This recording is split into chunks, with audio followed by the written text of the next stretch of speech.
បាទជំរាបសួរបងប្អូនអរគ្នាថ្ងៃនេះមកមើលពីកូនឆ្កែបាយជាមួយកូនចោលក្នុងភពជ្រោះបងប្អូនឥឡូវក៏បានគេរើសបានហើយគេយកទៅកាត់ផ្ចុតបងប្អូនកាត់ផ្ចុតឥឡូវនេះគេយកទៅលាងទឹក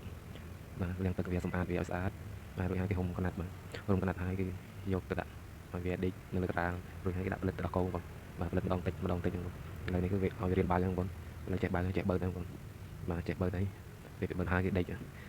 សាហាវកូនឆ្កែនេះទៅមានសំណាងតែបងប្អូនតែបានគេរើសមកចិញ្ចឹមហើយគេយកមកមើលថែរក្សាយ៉ាងយកចិត្តទុកដាក់បងប្អូនឥឡូវនេះគឺរៀងធំហើយបងប្អូនបានធំហើយកន្លែងកេងក៏ស្អាតបងប្អូននេះទឹកដាំដាក់ទឹកដោះគោទៀតហើយមកហើយបើកហើយដេកបើកហើយដេកបងប្អូនគឺសំណាងមែនតើបាទសំណាងកូនឆ្កែនឹងមែនតើបងប្អូននេះមើលដេកធ្វើយ៉ាងសង្ហាបងបាទដល់មកបើកបើកហើយដេកគឺសំណាងលើសំណាងតែបងប្អូនសំណាងមែនតើកូនឆ្កែតូចក្បាលនេះស្អាតទៀតបងប្អូនបាទមើលមុខជូបមែនតើមុខស្អាតវាទៀតបងប្អូនច្រមុះហមផោបងប្អូនទៅស្រស់ស្អាតមែនតើបងប្អូនឆ្កែនេះគឺមានសំណាងខ្លាំងបងប្អូនតែបានគេរើសយកទៅចិញ្ចឹមហើយគេថែរក្សាយកចិត្តទុកដាក់សំណាងលើសំណាងមែនបងប្អូនមើលមុខជូបមែនតើឥឡូវនេះក៏បានធំហើយបាទតែអត់បើកភ្នែកទេបងប្អូនបាទតែឥឡូវនេះគឺស្អាតមែនតើបងប្អូនទៅពីម៉ាំហើយអេម៉ាំហើយដេកបាទបាយបងប្អូនអរគ្នាបាទ